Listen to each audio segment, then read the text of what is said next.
Your heart is behind the skin, where your feeling is. The printout of the mind is the heart. And your engine, where the navel and the body parts around, is where your engine of the body is, which drives the entire body. And most important, what is behind the skin is your ruh, your soul. So the world is behind the skin, underneath the skin, inside the skin. When the great pious people say everything outside is an illusion, they know what they're speaking about. So when you have good thoughts, wholesome thoughts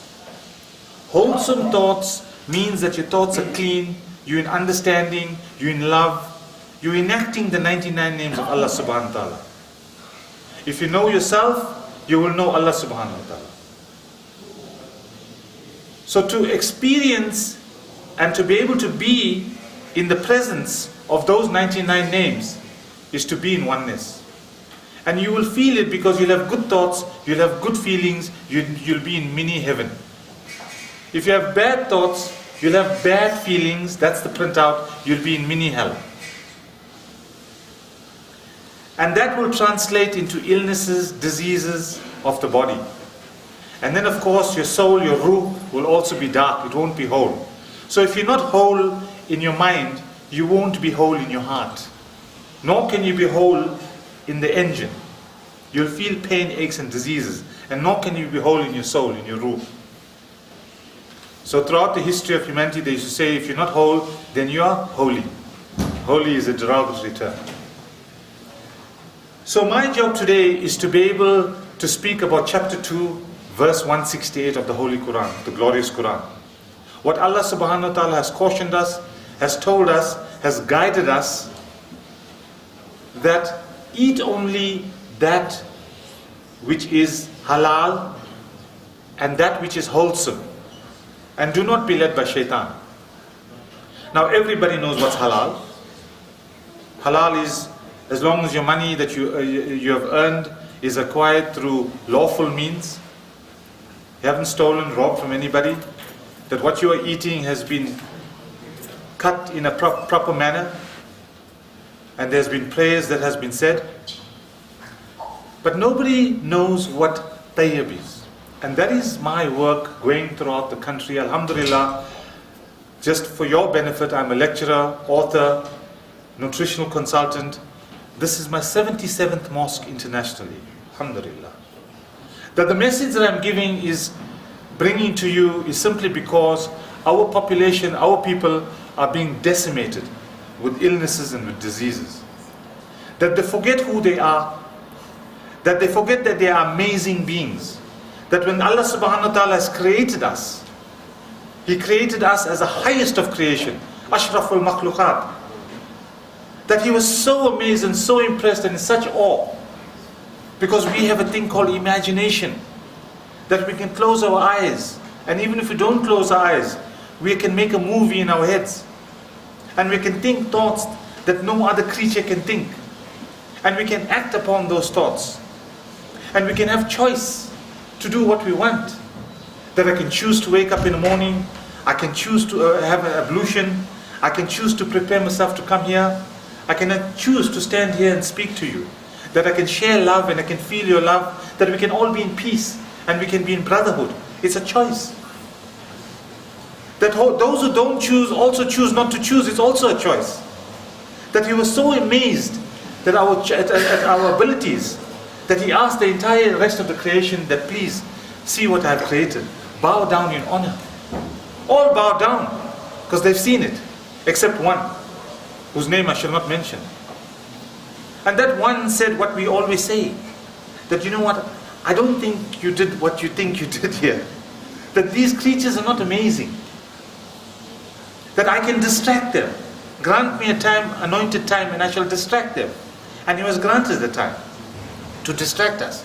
But that does not mean that He can distract us from being amazing. We are still amazing.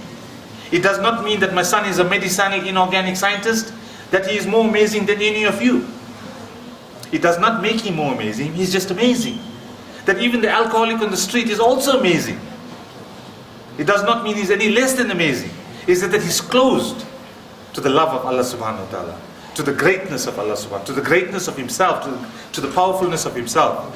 So I'm here to be able to spread the message that halal and tayyib and do not be led by shaitan is to do with the thoughts in the mind to start off with. That if your thoughts are halal and it's wholesome, that it will reflect, the printout will be in the heart, that you will feel peace, you will live it, you'll be in beingness, you'll be in now, you'll be in the present. And then of course most important is the engine of the body. The engine of the body is where the navel is and the body parts around the navel. That is where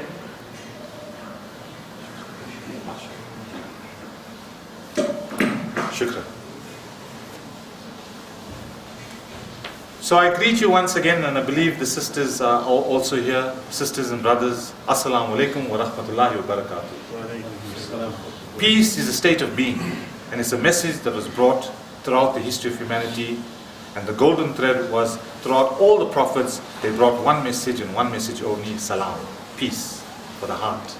That the Quran has come to be able to give us the remedy for the illnesses of the heart. So, wholesomeness is due with the thoughts in the mind, the 60 to 70,000 thoughts. The printout is the heart. And of course the engine, where the navel is in the body parts. That is the driving force, that drives the vehicle. With the passengers is your mind, your heart and your ruh. That you must be able to feed it the correct fuel, food, nourishment, to be able to drive it. So you'll find that today people are becoming ill, diseased, they got aches and pains. It's simply because of what they're putting in the mouth and what they are thinking in the thoughts. That apart from the thoughts that you're thinking, that you releasing cortisol, you're releasing adrenaline, any unwholesome thoughts, any thoughts that are not tayyib, means that you're releasing the physiological, biological process that happen in the body, is that you will release cortisol, you will release adrenaline, blood will flow away from the middle parts of the body, it will go to the sides, you'll get ready to fight or to flight. You are not in peace anymore. Moreover, blood flows away from the frontal lobe.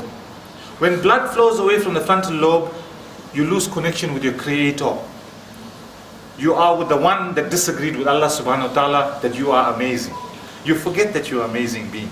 That you forget that your entire purpose here is to be in peace, in harmony with yourself and with your people and your creatures around you, and be one with the universe.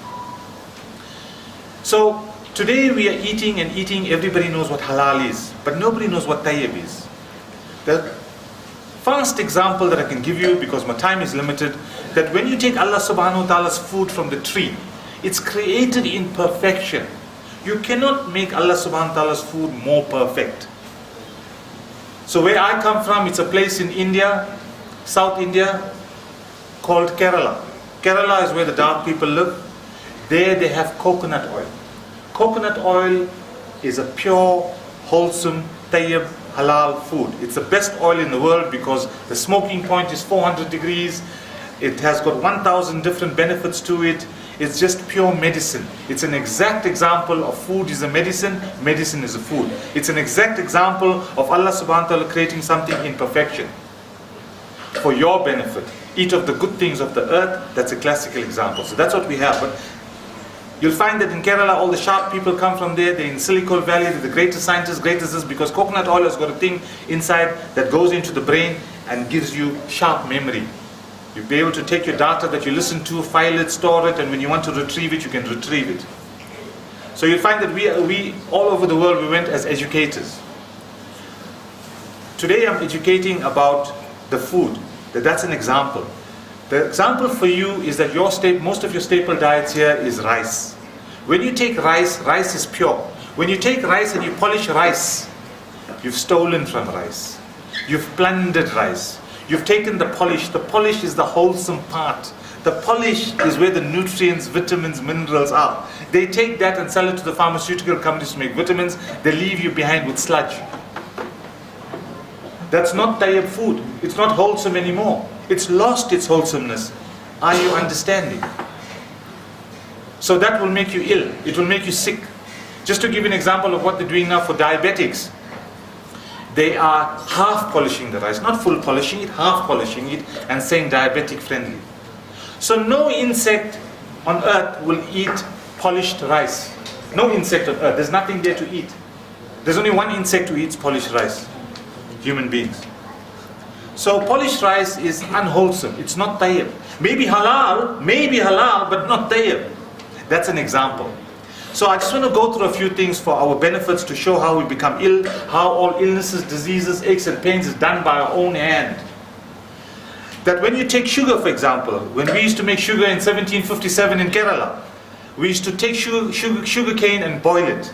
We used to boil it in large vats, and the water used to extract what it required from it in correct proportion. Zinc, magnesium, nutrients, vitamins, elements, everything in proportion. When it was ready, it used to be yellow. Pure medicine. It was called jaggery, or gore, or ghoul, whatever you call it. And that is pure medicine. That's how the sweetmeats used to be made, all the different things for the ladies, for the men who needed power, strength, making babies, recovering ill, sick. That is the medicine with nuts and seeds. Nuts and seeds, all the 6 different dals. You plant it, it grows, it gives life. It's living food. It gives you life. It's cheap, it gives you life. But it's, it's got value inside. All the 15, 16 different beans that you get gives you life. It's pure medicine. See? Not when you put it into a can, take it from the tree, go into the factory shaitan's tree. There they had additives, preservatives, fungicides, pesticides, colorants. Those are man-made chemicals. Man-made chemicals the body cannot digest. It cannot read it.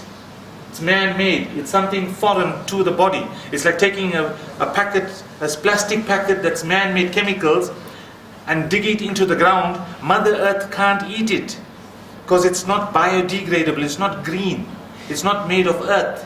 So you could dig it 5 years later, you'll find it intact. Similarly with these man-made chemicals, when it goes inside you, the body can't read it, it goes and creates havoc. Self-inflicted havoc. Committing slow motion suicide, you call it. So they moved on grave in Greece. Greece is a country. They dug the grave up to move all the bodies because somebody wanted to put a piece of building on top. When they dug the bodies, they found all the bodies were intact. Like they were buried yesterday. Everybody got very excited. They thought these are great, pious people. Let's go and see. But the scientists also got there. When the scientists got there, they cut a little bit of tissue, a little bit of piece of the house. You made of brick cells, you call it. And so too so they cut a little bit of the cells to see why are they not decomposing. You are responsible for 100 trillion cells. Each cell is a living organism on its own. You are responsible for that. You are an Amir of 100 trillion beings, living things.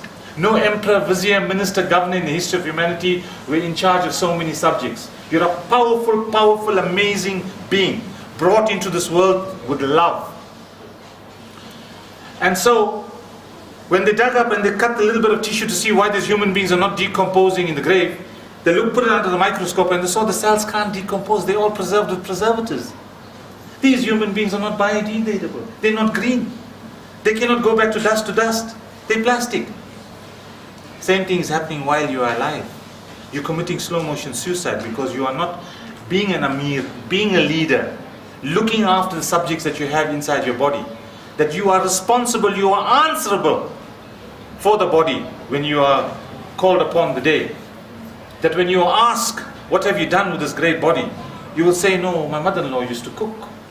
Let's say, no, your mother-in-law's gone past the queue. Please tell me, what did you do? You are responsible. No, my sister used to cook after that. No, your sister is still in the queue. Tell me about you. So you are responsible for you. You are answerable for you. So, and then the white man came and saw the jaggery or the gur, the sugar cane, and then he says, no, he can get more yield out of it. And then he took all the nutrients, vitamins, elements out of the sugar cane, the jaggery, the gur. And then when he did that, it came white. Oh, it was raped, it was plundered. There's no nutritional value in sugar at all. Some pious people described it as pure, white and deadly. Pure, white and poison. It may be halal, but it's not tayyib because it's been stolen from. If you're going to take milk from a cow, you're going to have full cream, full whole milk. Is that right? You cannot go and take something out from it, steal from it, and give it to somebody to drink because the body can't read it. The body will go to 8,000 revs, like the car goes to be able to process low-fat milk. It can't process it. Low-fat milk is not tayyib milk. Allah subhanahu wa ta'ala says, your creator has said, eat that which is halal and tayyib, wholesome, and do not be led by shaitan. So if you're having low-fat milk, are you having something that's tayyib? Maybe halal, but is it tayyib? No. Are you being led by shaitan? Absolutely. So that's the examples I'm giving you. So sugar is pure white and deadly pure white. Now, the biological, physiological things to show you how deadly it is. That 2 teaspoons of sugar will suppress your immune system for 6 hours.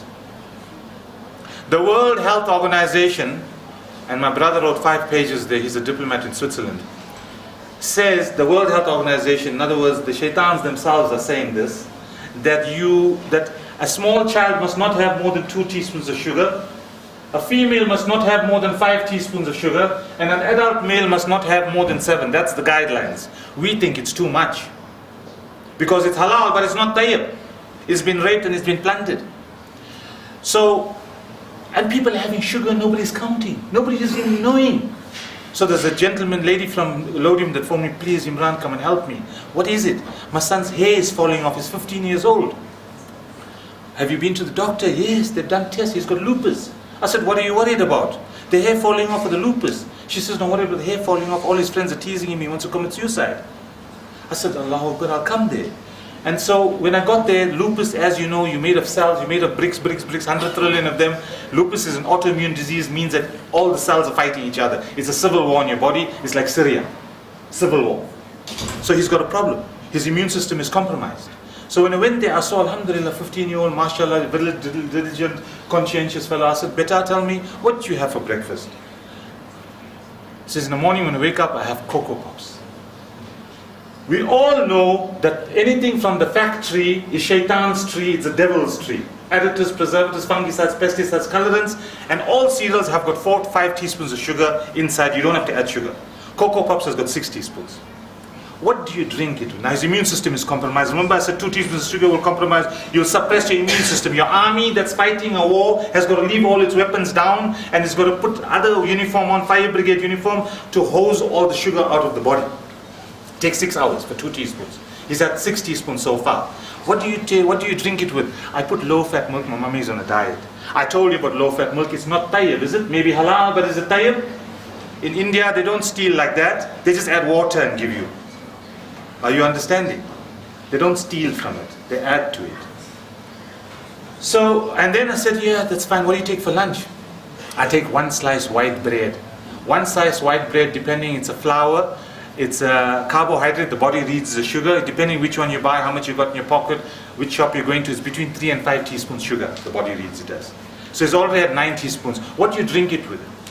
He says, no, I take, what do you take? Water? No, he says, no, I take kui. I'm from Cape Town, I thought he's taking one bird. Sounds so nice. He says, no, kui is a cool drink. I didn't know that. You don't have to Google this. All cool drinks have got 9 teaspoons sugar inside. How many? Even the 100% pure fruit juices, they use corn syrup inside. 9 teaspoons sugar plus 9 already is 18. What do you come home and have for lunch, Beta? It's already 18 teaspoons sugar. When I come home, mommy is not there, I play PlayStation, the teacher's giving a lot of trouble, he says. I said, okay, you play PlayStation, what do you eat? He says, no, I'm involved in my game, then I go into the biscuit tin and I take 6 to 8 biscuits. 2 teaspoons sugar each biscuit. That's another 12 teaspoons. 12 plus 18 is 30 teaspoons. Do I need to ask him what he's going to eat for supper? No. I told you what 2 teaspoons does for the body, how it suppresses the immune system. He'll only be ill.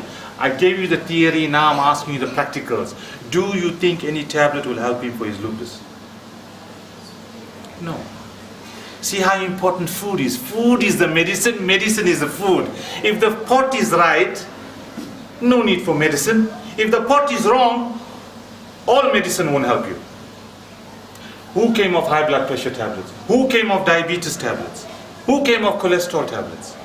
Are you understanding? It just goes on and more tablets. Tablets has got side effects. It does one thing, it bites you in another way. When the British came to my state in 1757 in Kerala, the first thing they did was ban natural sciences. Then they asked the old people, what you'll do for headache? What do the daughters do when the stomach is cramping? The old people took them to the tree, cut the bark, crushed it, and either ate it or drank it. And they said, hallelujah, this thing works. Now they looked at the tree, it's 200 years old, they're thinking, how will you take this to London to make money? They decided, no, let's duplicate it. They went into the other tree, which is the other devil's tree, shaitan's tree, which is the laboratory. In the laboratory, they made man-made chemicals, and then 6 years later, in 1757, they made the first tablet. What was it called? Aspirin. Comes from the bark of the willow tree. Eventually, they came to the pious people sitting down over there, and they asked the pious people, why do you sit the whole day and you'll do nothing, you'll play with beads? The pious people said, no, we do nothing, yet we do everything. What are you doing? They said, no, we're duplicating the tree to feed the animals and human beings and make some money. They were cautioned immediately. The pious people told them, beware, you're only taking the intelligence out of the tree, you're leaving behind the wisdom. If you feed any living organism, that you will create havoc in the body. That is why if you're on medication, do it responsibly, please. That it's not the cure. It's there to play with the leaves and the branches, not the roots. That you must do it responsibly, and then you must see and take stock of yourself. Ask yourself, what sort of responsibility must you take to have this experience? Focus on what you want. That not, Ya Allah, I don't want to be sick. Ya Allah, I don't want to have a divorce. Ya Allah, I don't want to lose my money and lose my business. Ask for what you want. It's like going to a bus. Ya Allah, bus driver, I don't want to go to Joburg. You say, what do you want? I don't want to go to Joburg. What do you want? I want to have a meaningful, happy relationship with my wife. I want to have a fulfilling, loving relationship with myself, and I want to be well. I want health and well-being. I want a flourishing, thriving business. And ask. Sulaiman as-salam, when he asked, Ya Allah, forgive me. Now you've forgiven me, please give me a palace that nobody ever had before in the history of humanity, and nobody ever will have again. And he got it. Not, Ya Allah, just give me enough to go through the end of the month. You're a powerful, amazing being. You brought forth with love. You're God's child. So we must take stock now, my dear brothers. My time is up. I apologize for taking a few minutes extra. So I'm traveling the country, giving the talk on eating halal and tayyib food. That sugar, start cutting down. Start having a program in your head. Know that it's ill. If you want somebody to be more ill, you want your enemies, you don't like your enemies, take sugar and give them. Take oil. Oil is processed. Oil is not tayyib. You're taking sunflower seeds from the tree, Allah subhanahu wa ta'ala. You're going to the factory, shaitan's tree. There you taking it and then you're making it into liquid at high temperatures. It's dead completely. It's not sunflower seeds anymore. Then it's stinking. Then you're adding perfume to it. Then it's discolored. You're adding colorants to it. Then you're adding 20 other things to it. Then it's coming out the other side as plastic. You put oil outside and margarine outside, the insects won't eat it. You put ghee and you put butter outside, they will eat it. You put coconut oil, they will eat it. Are you understanding? So there we are, my dear brothers and sisters.